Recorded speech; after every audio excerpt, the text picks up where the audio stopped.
with the German Chancellor, and a lot to get to here, but the most interesting and perhaps important issue, political issue and policy issue, is what President Trump said about his now former friend, at least it seems, Elon Musk. And I want to go to Elena Treen at the White House. Elena, it seems as though we saw kind of the unraveling of a bromance real time. And what our viewers saw was what it turned out to be one side of a fight.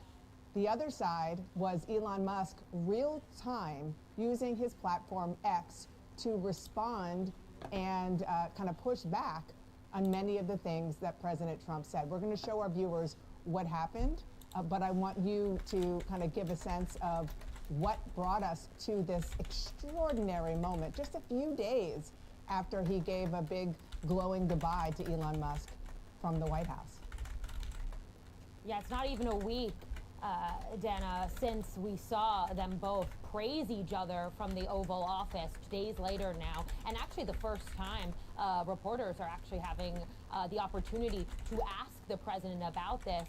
Since that moment, we're now seeing this completely fraying relationship on full display. It's very remarkable given just how close I know, my colleagues here at the White House, and I know that the president and Musk have been for months now, really him being one of the president's favorite people on this White House complex. I want to give you a sense just of some of the key things I took away from the president's comments. Overall, though, I would note as well that his tone was strikingly somber when discussing this, and really you could see that it saddened him almost. You could see kind of the emotion in his tone and on his face as he was discussing this. He said, quote, "I've always liked Elon." He said I was very surprised. He said he would have rather had him criticize him directly rather than the spending bill that the president has been working tirelessly with his team to try and muscle through Congress. He said, and this to me was maybe the most notable quote from the president, he said, "Look, Elon and I had being a very key word here, had a great relationship. I don't know if we will anymore." He said he was very disappointed in Musk. He went on to add that Musk knew about the, quote, inner workings of the bill very intimately, and claimed that he only started to take issue with it and had a problem with it once he left the administration, but also once he learned of the breadth of the electric vehicle mandate, really the credits that are being revoked in this bill that, of course, could and will impact Tesla. We also did see, as you mentioned, Dana, Musk respond to this just moments ago on X. He had really been posting throughout the entire time the president was speaking, but then he did made this one post linking to a video of the president making these comments about him, and said, "Keep the EV mandates in the bill, but get rid of the pork and the rest of it." He said you could have an ugly big bill or a slim and beautiful bill. So clearly showing, actually at the top of that post, What's he good, said, Taylor? quote, Welcome to the stream. whatever, really showing, where he stands on this. All to say, I mean, if you just look at months ago, particularly leading up to him being in the White House, and then ever This is since, wild that this is one of our world leaders. would parade Musk around Mar-a-Lago and his different properties with him, always had him by his side at the dinner table, has continued to allow him to walk into the Oval, unannounced whenever he wanted. This is very far from that, and it's very unclear now where this relationship is going to go. Well, I think we're watching where it's going, and it's going pretty It is downhill no pretty bueno. fast. Elena, thank you so much. I am joined here by... We're indeed watching where it's going, and it's going no bueno, chat. some really terrific reporters, CNN's Kristen Holmes, Josh Jossie of the Wall Street Journal, Zolan Kanu-Youngs of the New York Times, and CNN's Kylie Atwood. Let's just start by recapping one of the comments that President Trump made about Elon Musk. You saw a man who was very happy when he stood behind the Oval desk, and even with the black eye, I said, "You want a little makeup? We'll get you a little makeup." But he said, "No, I don't think so," which is interesting and very nice. He wants to be who he is, so you could make that statement too, I guess. Look, Elon and I had a great relationship. I don't know if we're What's well good, anymore. Lauren? I was Welcome to the surprised stream. because you were here. Everybody in this room practically was here as we had a wonderful send-off. He said wonderful things about me. You couldn't have nicer. He said wonderful. The best thing. He said very wonderful things about me. He always says wonderful things about me. That Elon, what a great guy until he's not. when he's not a great guy. We sure don't love him. That Elon. He's worn the hat. Trump was right about everything. And I am right about the great, big, beautiful bill. The great, big, beautiful bill that I'm right And about. that's what this is all about right now. And I just want to make that clear to our viewers. I'm sure you understand that this relationship basically exploded yesterday when Elon Musk started really aggressively putting on his social media platform that this bill that he is desperate to get through the Senate after it passed the House is bad. He wrote, "Kill the bill," and many other things. And so you just saw the president say what we just heard. He said, people leave my administration, they love us, and then at some point they miss it so badly. Some of them embrace it, some of them become hostile. Trump derangement syndrome. So this is really fascinating because as of yesterday at the exact same time, maybe a few hours later into the afternoon, I spoke to a number of Trump's top advisors who still were unsure of how he was going to respond to Elon Musk. There were still a lot of questions. He was raising questions with them as to, do you think this is just a business decision? Do you think he's lashing out at this because of these electric vehicle mandates? It's probably something he has to do now that he's leaving the government and it's all about the business. Obviously, Donald Trump likes to make things about money and business, kind of his way of saying, okay, maybe that's what he's doing here. He was angry when that first tweet came out 2 days ago during the briefing, but then he also had a lot of questions as to where this was coming from, because he did believe that Elon knew about the EV mandate. His team does believe that this is all about business, all about the EV mandate, that this is all about these credits that Elon Musk believes are unfair, which he actually And just it's not tweeted. just that it's big and full of pork. Right, it's not pork, it's not what he's saying there. But I think the most telling thing about this is that clearly we've hit a new marker since then, which is we had a great relationship. I don't know if we will anymore, and I can tell you that members of Trump's team have reached out to Elon Musk, no response. Donald Trump and Elon Musk have not spoken. Yeah, and this was bubbling, though, for several months. I mean, Trump had said publicly, repeatedly, that he and Elon are close and vice versa, but there's been lots of frustrations that have happened between the two men over political endorsements, over Elon trying to get a briefing of the Department of Defense, over China, over some of the other staff fights inside the White House. And Trump's team was ready to see Elon go. There's no doubt about it.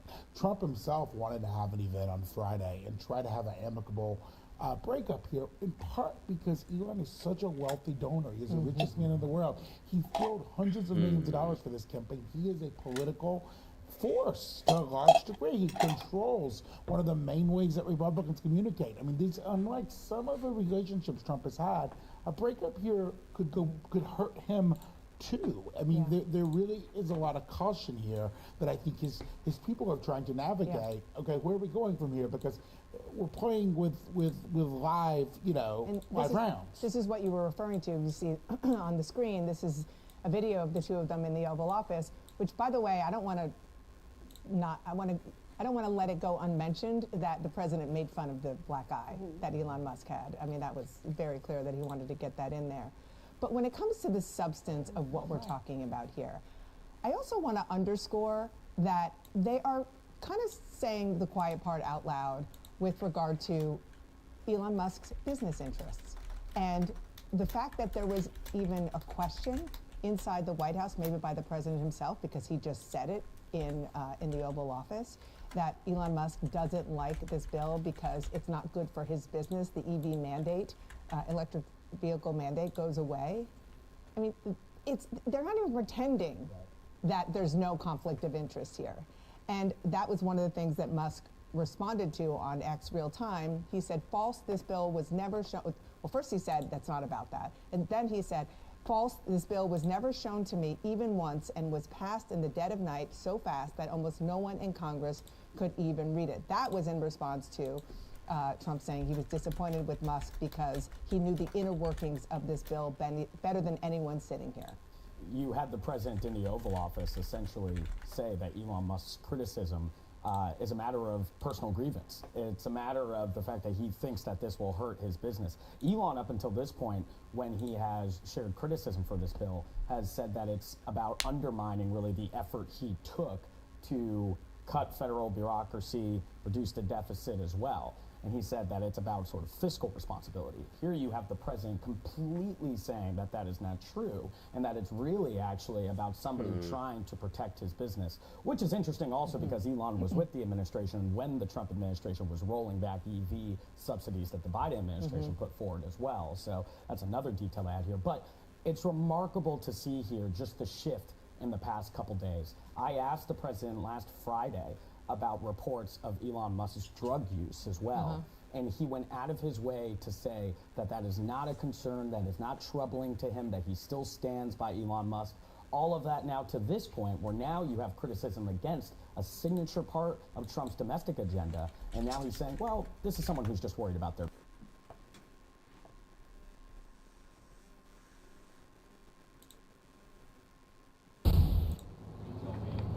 All right, we're going to take you now to Westwood. Vice President J.D. Vance, you see there, talking to members of the U.S. Marine. Of course, he is a veteran of the U.S. Marines.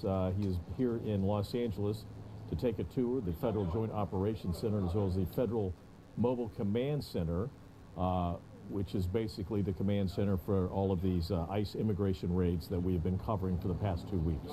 And this comes just on the heels of thousands of California National Guard troops basically hearing that they will be remaining under federal control today after the Ninth Circuit Court of Appeals sided with the Trump administration. So he may speak to that as well today. And you see a podium set up there after he shakes the hands of those Marines. He will walk up to that podium and he will be delivering remarks, and it looks like that's about to happen right now. Let's listen in. Everybody, thank you all for being here, and thanks especially to the Marines from 29 Palms for being here, for serving their country and providing some much needed security. As a matter of fact, I just heard from a couple of law enforcement officers, basically, thank you. Thank you to the president for sending in the DOD officials, for sending in the soldiers and Marines, because unfortunately a lot of these federal buildings were under very serious threat.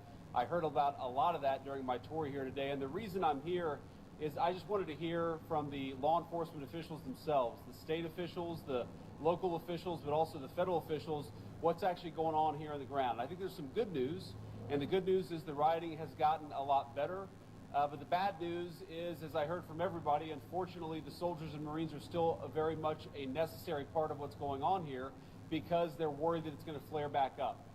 And what do I mean when I say flare back up? I think it's useful to take stock of what actually happened in the city of Los Angeles over the past couple of months. So first of all, to set the table, we have a public official in Gavin Newsom and Los Angeles Mayor Karen Bass, who over the past few years have actively encouraged illegal migration into this community, have strained public services, have strained law enforcement, and really have offered generous benefits, not to American citizens, but to illegal immigrants to break the law, to come into our country, and to receive generous public assistance for having done so. What has that done?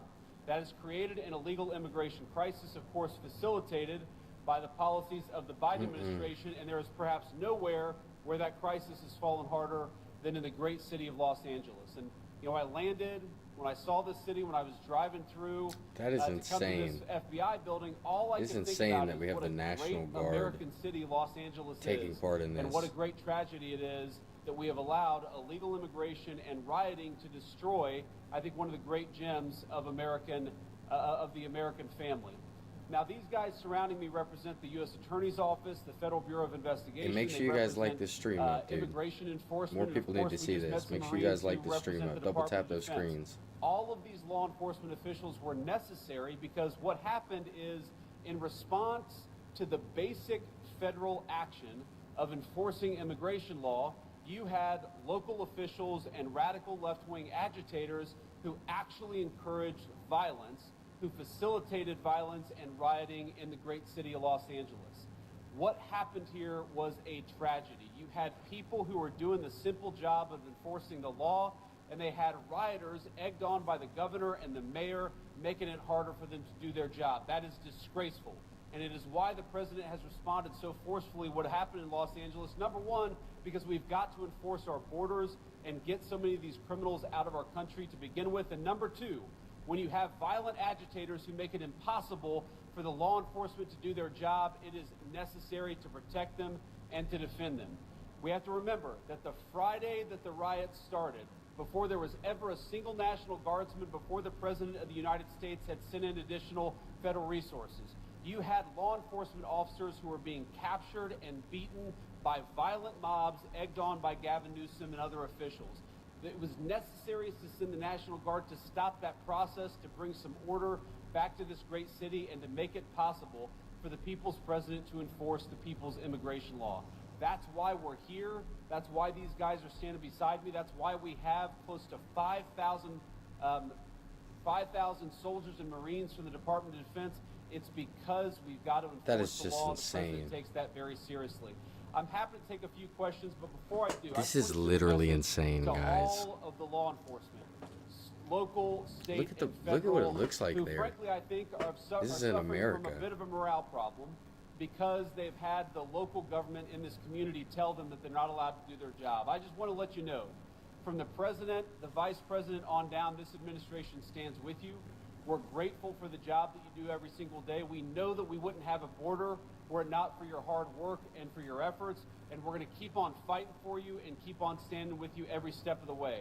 I heard today Border Patrol officials tell me that they feel like the local government is sicking violent mobs on them when they go out to the community to enforce the nation's immigration laws. Can you imagine what it's like to be a federal official doing your job, doing the job the President of the United States ordered you to do, and have a mob come after you for following orders and for enforcing the American people's laws?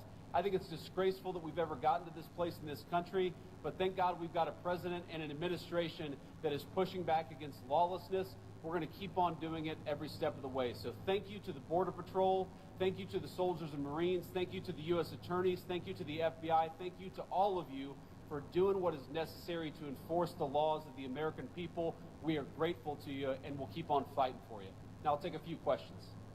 Would you say that Gavin Newsom is endangering law enforcement here in California, and what should he be doing if he was protecting them?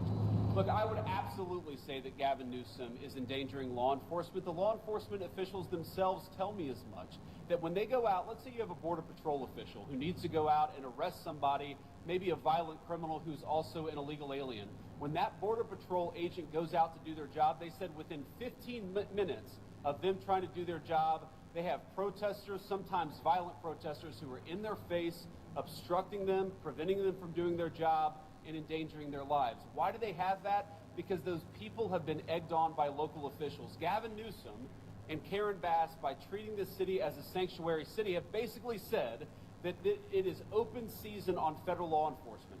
They have treated Border Patrol and border enforcement as somehow an illegitimate force instead of what they are, which is the American people's law enforcement trying to enforce the American people's laws. So when Gavin Newsom encourages violence and rioting, when he encourages people to get in the face of our great Border Patrol officers, he is absolutely endangering the lives of federal enforcement. He's absolutely endangering the lives of mothers and daughters and fathers and sons who have been sent here to do a simple thing: enforce the law. And thank God they're willing to do it, despite the fact that the local leadership of this community has made it harder on them and has in fact endangered their lives as they go about to do their important work. President, your reaction to the Ninth Circuit Court of Appeals, their decision yesterday, I just want to get your reaction to that. Yeah, well, it's interesting that for the past couple of weeks, Gavin Newsom has said that there's an illegitimate effort to send federal resources to secure a city that he refuses to secure. And what the Ninth Circuit said yesterday is that that was a completely legitimate and proper use of federal law enforcement. The president has a very simple proposal to everybody in every city, every community, every town, whether big or small. If you enforce your own laws and if you protect federal law enforcement, we're not going to send in the National Guard because it's unnecessary. But if you let violent rioters burn great American cities to the ground, then of course we're going to send federal law enforcement in to protect the people the president was elected to protect. And I think what the Ninth Circuit said very clearly is that when the president makes a determination that you've got to send in certain federal officials to protect people, that determination was legitimate, and the president's going to do it again if he has to. But hopefully it won't be necessary. We don't want to send these great Marines to cities like Los Angeles. We only do it if we have to protect federal property and to protect the lives of our great law enforcement folks.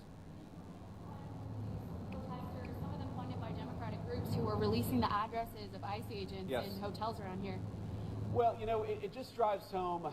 I was actually shocked to hear this, and I didn't realize this until I was in the command center earlier talking to some of these great officials, that oftentimes you have far left agitators who are posting the names, the addresses, even the family members of some of our law enforcement in an effort to harass them, antagonize them, and even threaten their lives. And what do I take from that? What I take from that is that you have a very small group of people who are so against the idea of border enforcement that they're willing to threaten and endanger the lives of their fellow Americans who are enforcing the law. And something else I take from it is that Gavin Newsom What you and Karen said, Bass put have Gordon. got to stop this What you craziness. said. Every single law enforcement officer I talked to today, every single one of them said they feel like the local leadership, the mayor and the governor, are encouraging these far left agitators. What is the justification for this? What is the reason for this? There is a broad bipartisan consensus that we ought to have border enforcement and we ought to enforce our nation's laws. So why do you have far left agitators egged on by local officials who are encouraging these agitators to harass and to threaten our border patrol? You have it because of a lack of common sense. These people need to be stopped. These people need to be told that if you threaten a law enforcement officer, you're going to go to prison for it. And that's exactly what the Trump administration, that's the message that we're sending. But look, we could do so much better, and we could have such an easier pathway for these federal law enforcement officers if the local leadership wasn't egging this on. And I think that's the great tragedy. What I see here today is the great tragedy when a mayor and a governor encourages their citizens to harass and endanger the lives of our police officers and our law enforcement officers. It's heartbreaking to see, and thank God we've got great people who are willing to persevere despite it. All right, we've been listening to Vice President J.D. Vance referencing the rioting that has been happening, and also the ICE raids that have been happening throughout Southern California, not just here in Los Angeles, and concerns in our communities. Also thanking law enforcement, local, state, and federal, and of course the Marines. And he's directly going after Governor Gavin Newsom and Mayor Karen Bass here in Los Angeles. He says that their actions have endangered law enforcement and has encouraged violence against law enforcement. These are great questions, We'll chat. be right back. Chat, these are great questions. Why is the media not reporting the kidnappings? There's a lot of things that the media keeps out of reach from us. They're not going to show us half of the stuff that's going on. Joining me now is former Yuma Sector Border Chief Chris Clem and former acting ICE Director and former acting Director of General Counsel at DHS, John Sandwig. Great to have both of you here. Chat, I need some news John, sources. I want to talk, these protests started because there was a lot of criticism of the ICE agents and their tactics. Where are the actual raids? Gear, Does somebody have the actual raids? But Tom Homan, the border chief, says those tactics are necessary to protect the agents themselves. Can you understand his point? I do, Elizabeth. When you work at DHS, when you work at ICE, the number one rule is protect officer safety. Unfortunately, given how elevated, how passionate the concerns are about the immigration enforcement, the mass deportation effort, the individual agents face threats, and I'm very sympathetic to the notion that they need to take steps to protect themselves. That said, I think potentially we ought to take a hard look at this. Is it being overused? Do we need to get a policy in place that makes clear, that the masks will only be worn when there are credible threats to the agents? Probably. But the idea that officers and agents need to take steps to protect themselves and their families, I can never be opposed to that. Chris, polls do show that American support for Trump's immigration policy is starting to wane. A new Fox News poll shows 53% disapprove of his handling of immigration. A Quinnipiac poll shows only 40% approve of these mass deportations thus far. The issue seems to be the deportations now seem more and more not of convicted criminals, but of farm workers and hotel housekeepers. Well, I say that's because it's been the 24/7 cycle since it was brought to light a few weeks ago. If this is all you're seeing, it's all we're talking about, we're missing the actual tenets of the immigration policy set forth by this administration. Look, he campaigned on this, and he did this on day one, going after national security and public safety threats. We always knew that there'd be collateral damage along the way. every one of these arrests that are made are legal arrests with the authorities. I get it, the way it sometimes is framed, it doesn't paint a pretty picture, but at the end of the day, these are people that have broken our laws. Many of them had orders of removal and failed to do that. They have a lengthy criminal history, and they're in When they say most, do you think they actually mean most? What are they doing hanging out with criminals in the first place? So yeah, I'm sure there's a little more,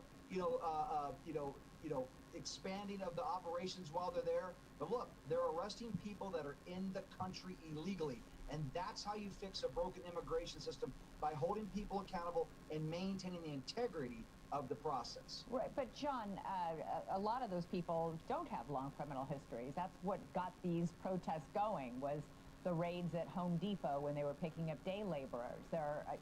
We just heard President Trump this afternoon say yet again he's hearing from Republican lawmakers representing farmers and meat plant workers who are saying, wait a second, you've just arrested and deported 70, 80% of these farmers' workforce, or these plants' workers. It's going to be very interesting to see how this plays out. There's unquestionably was a shift about 2 to 3 weeks ago where the White House was concerned about the numbers of arrests. That required ICE to make a shift in their tactics away from those more targeted arrests where they're, what happens is you spend weeks looking at a target. You find somebody who has a criminal history. They can be challenging to find, but agents spend hours behind the scenes building a targeting package. Then we send a team out to go get them.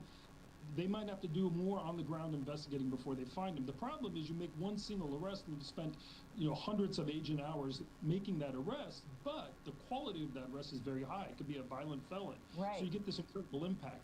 The administration wants a higher number of arrests. What that has forced the agency to do is do these indiscriminate operations at Home Depots, the day laborers, at worksite operations. The problem is you're just not likely to find your criminals there. You might find one or two, but most of your criminals are making a living off their gang activities or their criminal activities, not working hourly labor jobs. As this goes forward, it's going to be interesting to see how the public. Everybody, make sure you double tap your screen. More people need to see this ASAP. They have U.S. citizen children. Double tap your screen. Let's get more people in here to look at this. It needs exposure. Unfortunately, we rely on this undocumented labor.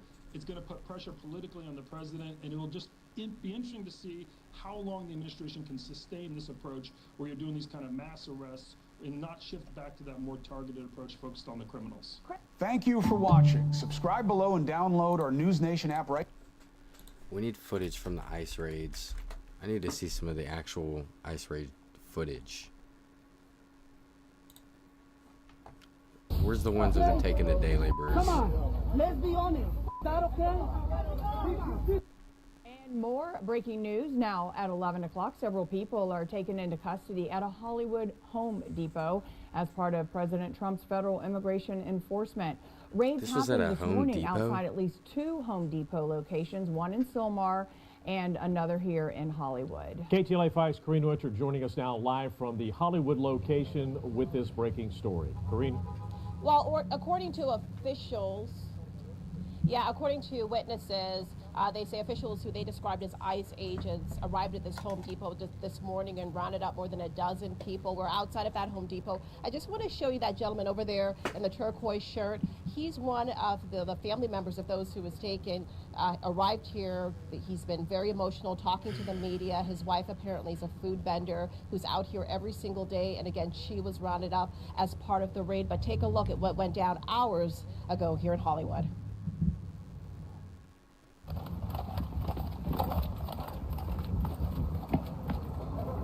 Corre,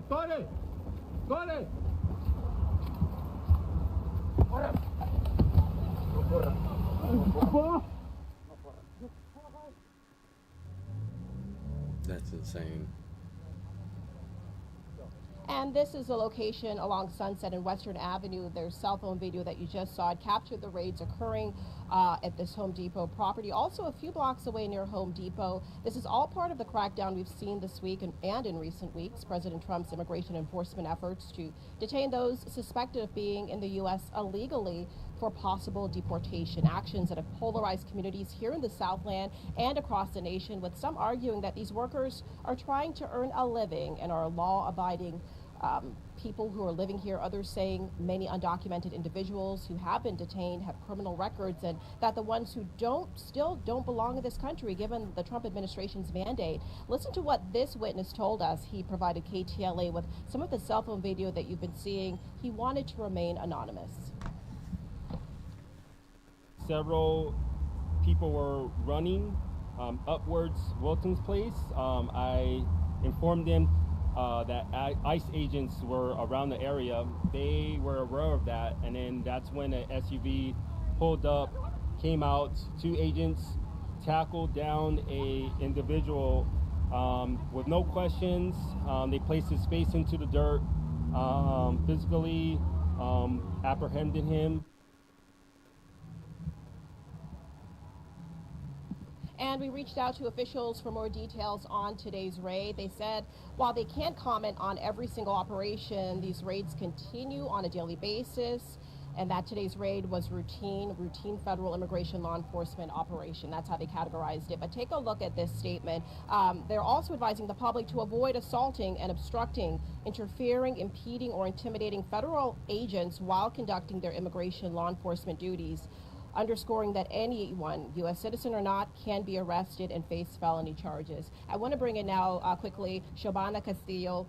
You're out here. We've been seeing the gentleman who's been very emotional. His wife was detained. He has no idea where she was taken. But you said some of the people detained today were also your neighbors. That's right. My neighbors unfortunately got taken. They are not bad people. They are not criminals. They are hard workers. They came here for a better life because that's what the United States is about, right? You have freedom. You come here for a better life because unfortunately you run from countries, your own home. That's not the best, right? You come here looking for a better life. You come here for sanctuary. You come here to think that you're going to make it out here. But unfortunately, with these people coming and taking our own people, the people that constructed California, the people that work for California, the people who do a lot for us, right? They're taking them. What are you going to do when we're not here? What are you going to do when you have nobody left to work with? And the woman you mentioned who was taken, she's pregnant? She's actually pregnant. That's the saddest part. She's pregnant. She must have been scared. You don't know if this is going to cause you stress to her baby. You don't know if she might lose the baby from the shock. Quick question, and I don't mean to come across as insensitive, but this is part of the Trump administration's mandate. The president making it clear that anyone who's here, who's not here legally, that this is going to be a part of the process, as inhumane as many may categorize it. There is another argument to that. I feel like it's wrong. Like I said, they're saying that they're going to take everybody, but why everybody when you have actual criminals that were born here and who have done way worse stuff, and yet they don't get the same punishment we're getting? Why is that? I want an answer to that, seriously. Why is it that criminals can get away with so much who are born here, criminals, and yet our people are innocent? They're working hard. They're doing stuff to make it out here, right? Thank you. Of course. The argument, you can see it's so broad, so far-reaching. We'll have so much more on this coming up throughout the day on the KTLA 5 News. For now, we'll send it back to you in the studio. I mean, it's crazy, dude. It's crazy to see some of the raids take place, like kind of what it actually looks like when they bring these people in.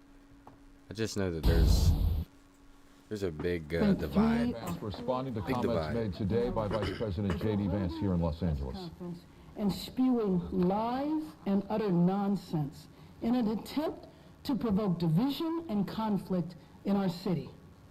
This is consistent with the provocation from Washington that began 2 weeks ago, when our city was calm and millions of Angelenos were going about working and contributing to our city. The provocation has resulted in lives disrupted, terror and fear spread throughout our city. I spent the day today meeting with businesses. We met on Sunday, and businesses were empty, owners were suffering, and describing this situation as worse than COVID. Just think for a minute how profound that is. Workers who are too afraid to come into work, and customers who feel they can't go outside their house. I also met with mothers who do not know where their husbands are and their sons. They told me about their children who spent Father's Day wondering why their fathers did not come home. And I just want you to know that that's a trauma to a child that child will always carry with them. Unfortunately, the Vice President did not take time to learn about our city and understand that our city is a city of immigrants from every country and continent on the planet. But then again, he did need to justify the hundreds of millions of wasted taxpayers' dollars that were wasted in the performance of a stunt and an experiment in this city, and using men and women of our armed services whose mission it is to protect our country.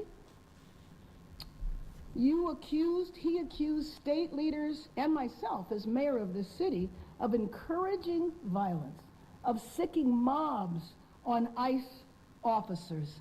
But let me just tell you, like yesterday, what happened at the Dodgers, we're not sure who these armed men are. They show up without uniforms. They show up completely masked. They refuse to give ID. They're driving regular cars with tinted windows, and in some cases, out-of-state license plates. Who are these people? And frankly, the vests that they have on look like they ordered them from Amazon. Are they bounty hunters? Are they vigilantes? If they're federal officials, why is it that they do not identify themselves? You can imagine the fear and the terror that that has created in our city. When you have cars driving around, people jumping out of those cars with guns and rifles and pulling people off the street. How dare you say that city officials encourage violence? We kept the peace. You know that the federal officials that were here protected a federal building. They were not involved in crowd control. Crowd control was handled most aptly by the Los Angeles Police Department, the Sheriff's Department, and local law enforcement. We were able to handle the violence and the vandalism that occurred. We put a curfew in place. We've lifted that curfew. Our streets have been peaceful, and even when there was vandalism at its height, you are talking about a couple of hundred people who were not necessarily associated with any of the peaceful protests. And for those of you who are watching outside of Los Angeles, I will say it over and over again. Los Angeles is a city that is 500 square miles. And any of the disruption that took place in about 2 square miles in our city. The most, over 100 people were arrested. We are a city of 3.8 million people. And finally, Mr. Vice President, how dare you disrespect our senator? You don't know his name, but yet you served with him before you were vice president, and you continue to serve with him today, because the last time I checked, the Vice President of the United States is the President of the U.S. Senate. You serve with him today, and how dare you disrespect him and call him Jose? But I guess he just looked like anybody to you. Well, he's not just anybody to us. He is our senator. And you fly in, you parachute in this city. I don't know if you've ever been here before. You parachute in this city, you pass all kinds of judgment, and then you leave. And you add to the provocation, you add to the division, or you attempt to create division. I want to catch some more of the actual footage.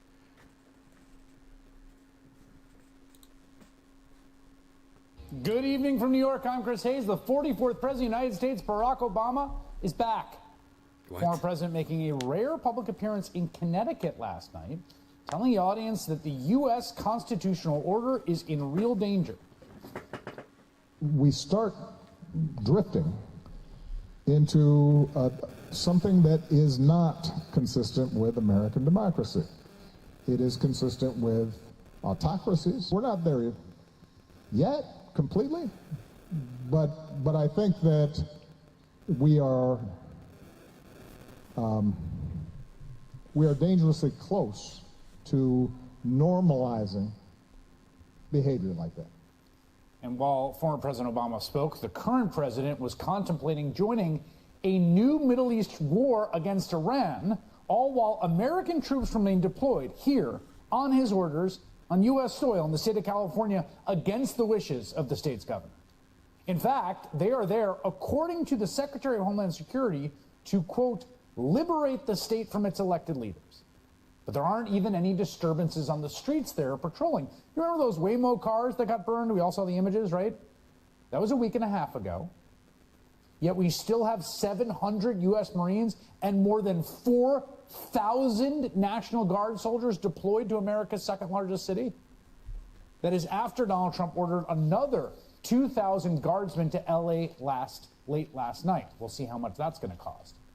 That's even though the LAPD told reporters there had not been any arrests related to protests in the city since Saturday night. And it's not just California. Yesterday, the Pentagon also announced that Secretary of Defense Pete Hegseth is mobilizing 700 troops to assist federal immigration officials in Florida, Louisiana, and Texas. Jeez. Now, it seems pretty clear to me at this point that all this is to terrorize American citizens and non-citizens alike, and to transform the structure of American governance and our relationship to our own armed forces, to normalize federal occupiers with guns. Some identified, some not, some masked.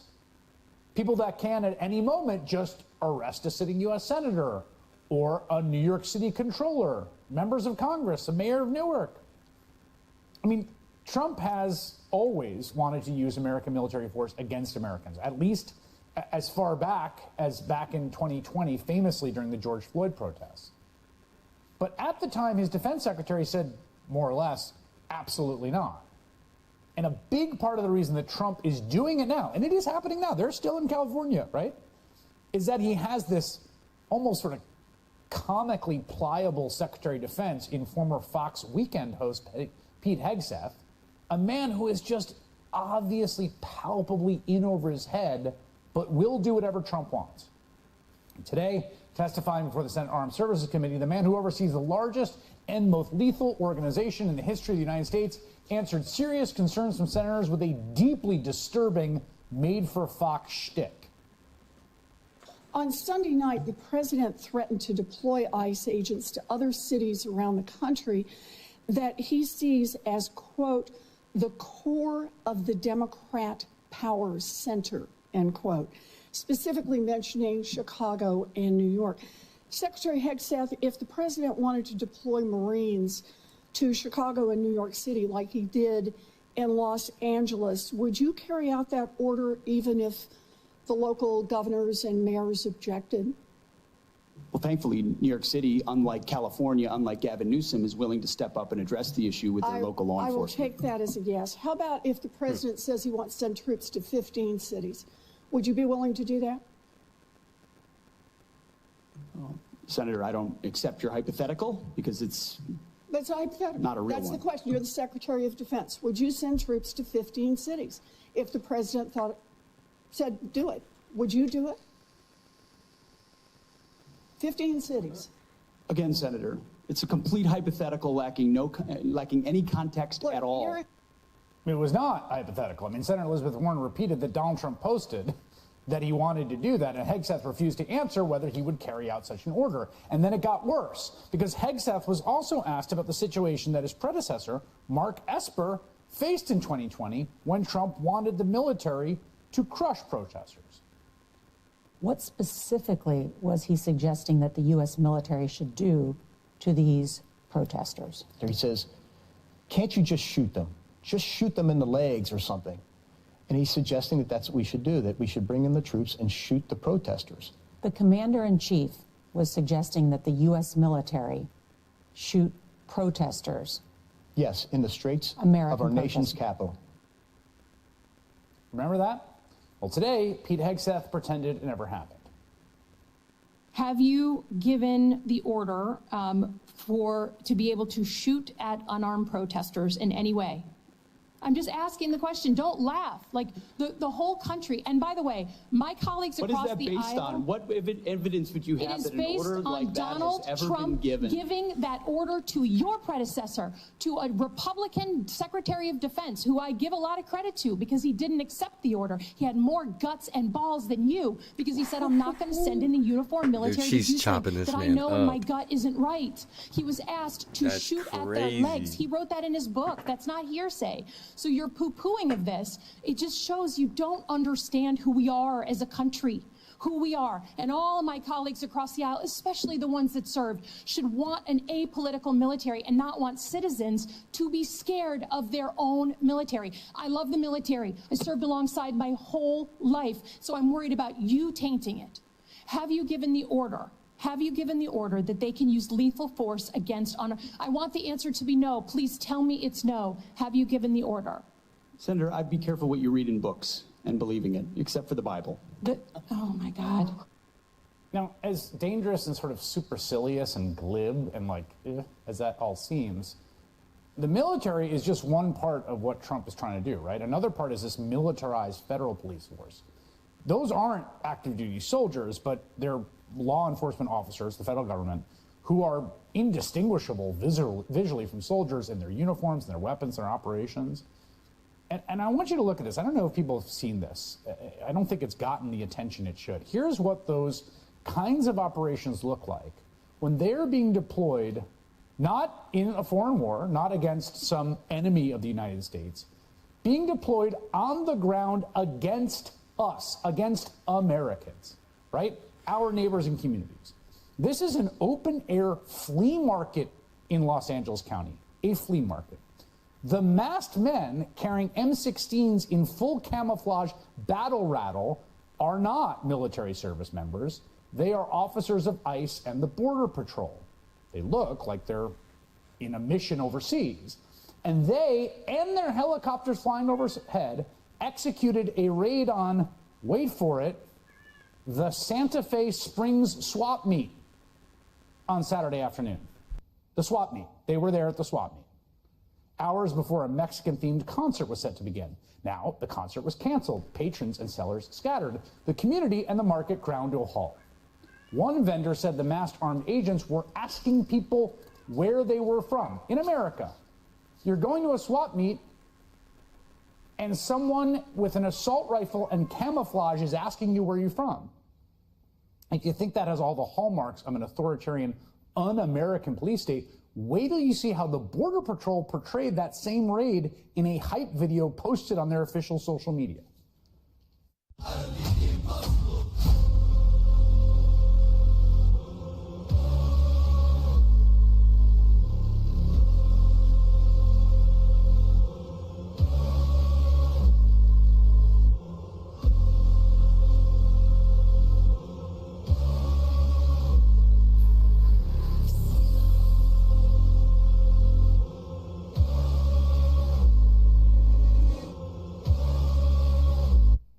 Again, that was to go to a swap meet.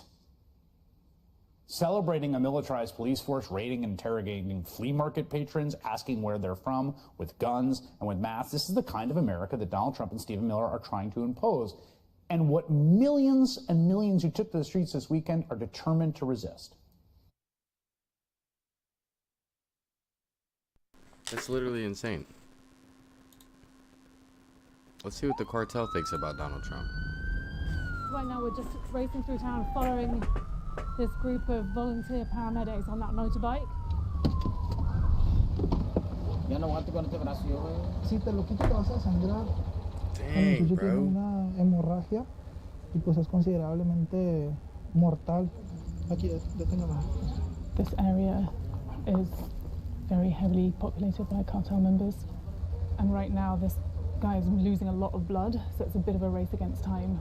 Holy Esto crap. es riesgoso para nosotros porque la ambulancia ya tardó mucho y nosotros nos estamos exponiendo aquí. Violence erupts almost every night here in Sinaloa, Mexico, the heartland of one of the most powerful criminal gangs in the world, the Sinaloa Cartel. Once led by the notorious drug lord El Chapo, this cartel is responsible for selling huge quantities of drugs to U.S. consumers. The cartels are waging war in America, and it's time for America to wage war on the cartels, which we are doing. President Donald Trump is pressuring Mexican President Claudia Sheinbaum to crack down on the cartels, threatening tariffs and even military strikes. In response, hundreds of soldiers have already been added to the troops here in Sinaloa. We've come here to understand what that looks like. From hidden drug labs and defiant cartel members Está fea la situación. to grieving families and soldiers on the front line. We're with the Mexican military right now, flying over the state of Sinaloa, over this massive expanse of rural land, looking for any signs of cartel activity.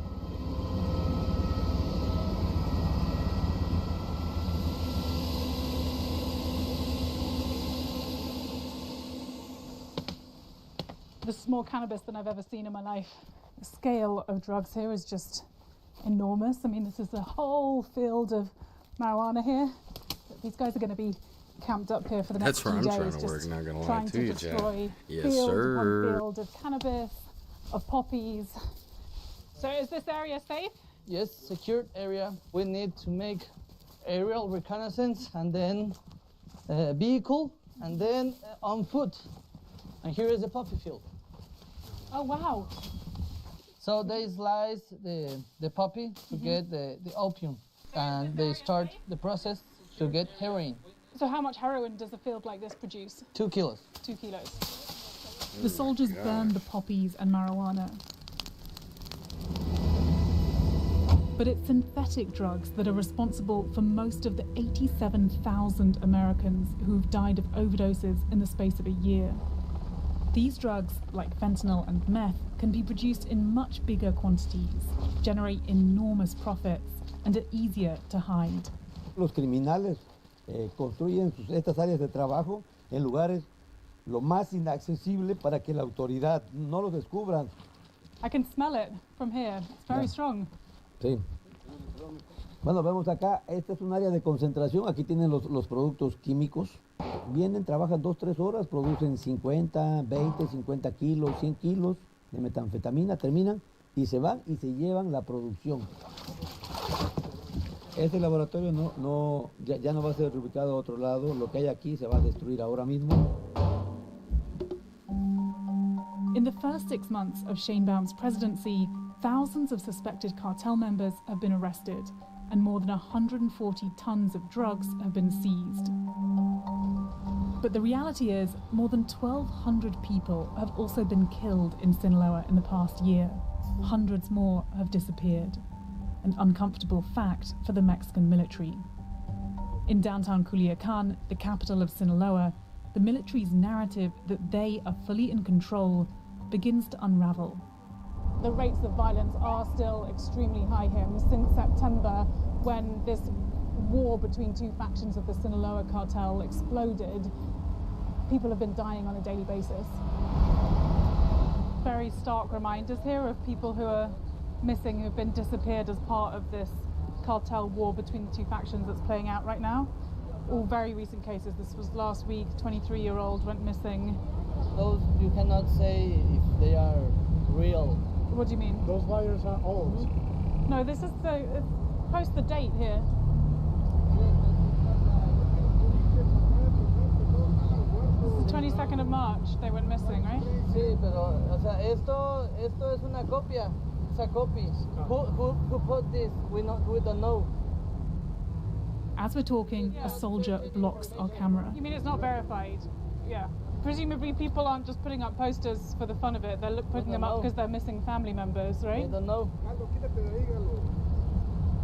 What's up? You don't want us filming it? The military steer us off and invite us to film something else. But we call the number on the poster of the missing woman. Her name is Vivian Esporo. Her family tell us she disappeared 17 days ago. We promised to follow up on her story. But who are the men running this criminal network, wreaking havoc on people living here? We part ways with the military. So we've just entered an area of the city that is still very dangerous. After weeks of trying, our contact here on the ground has managed to secure a meeting with a member of the cartel who's involved apparently in the production of drugs. And so we're meeting him now in somewhere around here in an undisclosed location. ¿Cómo estás? This man is talking to us on the condition we hide his identity and location. Can I pull up a chair? He says he produces fentanyl for the Sinaloa cartel. How safe or dangerous is this area to be in? En estos momentos todas las áreas son peligrosas. The Mexican military are making a big effort to crack down on the drug production here. How are you responding to that, and how does that impact your work? Están haciendo un buen trabajo, pero pues como ellos vienen más, pues uno tiene que buscar la forma de seguir trabajando, claro, en baja escala, ¿entiendes? Pero no igual como antes, pero se sigue haciendo. I mean, according to the Trump administration, you are a terrorist. I mean, the cartels have been labeled a foreign terrorist organization. What do you make of that? Está fea la situación, ¿verdad? Está fea la situación, pero pues de todos modos tenemos que comer.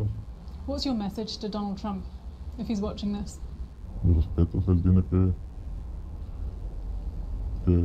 según él, buscar lo mejor para los suyos. Pero el detalle que ya están los consumidores, ¿no? Si no hubiera consumidores, pues uno le parara. There is a lot of violence playing out on these streets here at the moment every day, right? I mean, people are dying on a daily basis. Children are afraid to go to school. Do you have any sense of remorse over your role and your involvement in this group? Claro que sí. Claro que sí. Creo que sí. Pues está triste la cosa, of course. Pero pues está triste la cosa, pero está tentando mucho esta madre. His phone is pinging. Someone is nearby. He tells us we need to leave for our own safety. It's because of the actions of cartel members like these that civilians too are caught up in this violence. Vivian Aspuro, the missing woman from the poster, was one of them. Her body has just been found.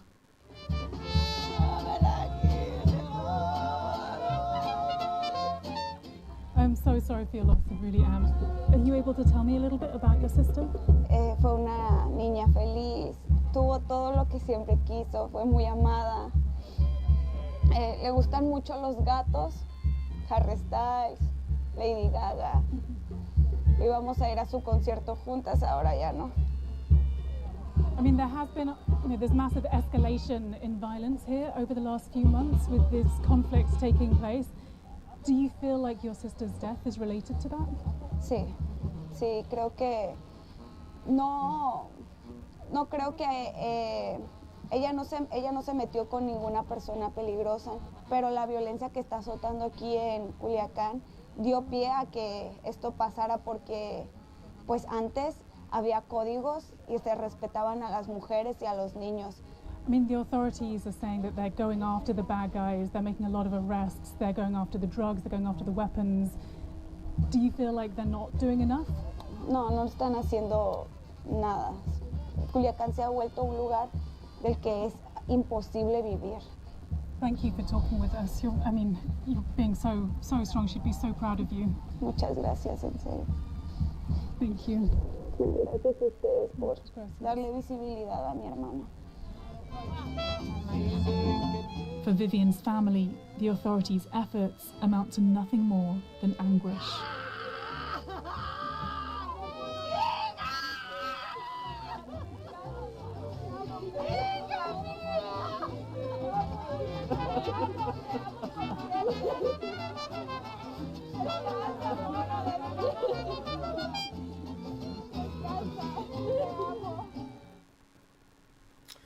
It's insane, guys.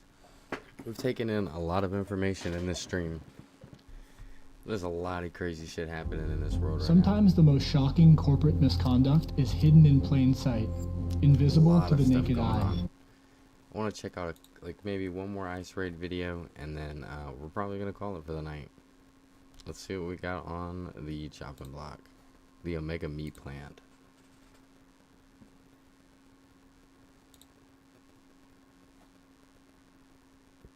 Omaha Meat Plant. Earlier this week, federal immigration agents detained dozens of people in a worksite raid in Nebraska.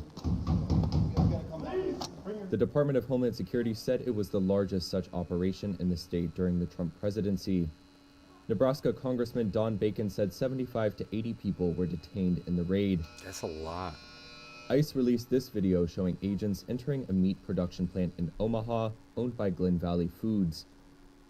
The company's president, Chad Hartman, later told Reuters that the agents had a warrant that they said had identified 107 people they believed were using fraudulent documents. While local police in Omaha said they were given advance notice about the raid, Glen Valley said it caught them by surprise. Hartman says he followed the rules for immigration status. However, when he told a federal agent that the plant had been using E-Verify, a federal database used for checking employees' immigration status, he says the agent told him the system was broken and urged him to contact his local congressional representative. After ICE agents gathered workers in the plant's cafeteria, the video shows them transporting detainees away from the site in an unmarked bus and arriving at a processing center where they were shackled and searched.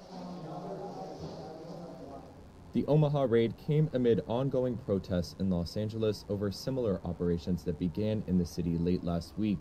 Migrant advocates there said ICE agents arrested migrants at LA Home Depot stores, a garment factory, and a warehouse. The agency has been intensifying efforts in recent weeks to deliver. Again, absolutely crazy what's going on, chat. That's enough processed in for me tonight. Thank you guys for joining me. If you stuck around the whole time, really appreciate that. Hit that subscribe button, and I will see you guys on the next one.